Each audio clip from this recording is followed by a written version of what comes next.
I have worked with many wonderful people who have been plagued by perfectionism.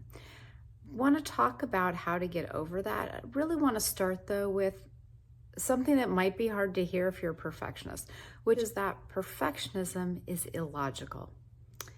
It just doesn't make sense. And I say this as someone who used to be truly, truly a perfectionist.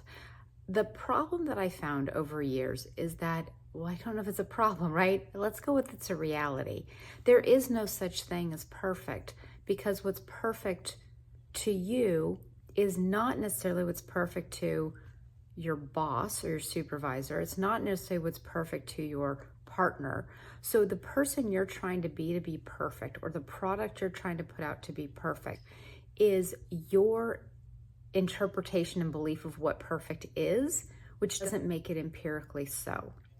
And so this is where you'll come up with seeing, I was the perfect spouse, partner, whatever, and this person still left me.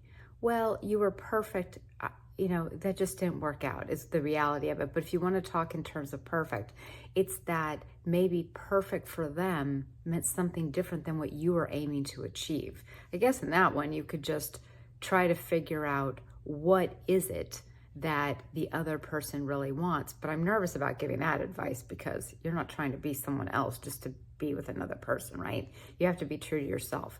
At work, though, it makes a lot of sense. I'll give an example from some years back. I had this just wonderful person that I worked with, absolutely wonderful person, very, very good at her domain. Total paralysis by analysis. She could not accomplish finishing her projects. We had quarterly projects. She just could not finish them. And of course, I'm trying to coach her up and all of that. But ultimately what was is that she didn't want to put out anything until it was perfect. So a 1 quarter goal that was a little bit of a push goal to complete in 1 quarter. I knew that. 2 seemed reasonable and very, very doable, especially with the amount of help I was giving. And yet it would take a year, and this would happen for another goal and things like that. So she was completely paralyzed by it. And her version of perfect was not her boss's version of perfect. It wasn't her CEO's version of perfect. It was that we wanted something to go out, and we can always make an amendment, make an adjustment, fix it, but we needed something very desperately, and it was taking too long. So keep that in mind, is that you might not be aligned. I mean, perfect's wonderful if you can all agree on perfect and you can put it out there, but that doesn't need to be your first go. If someone is telling you, we need this by this date, do your absolute best to get it by that date.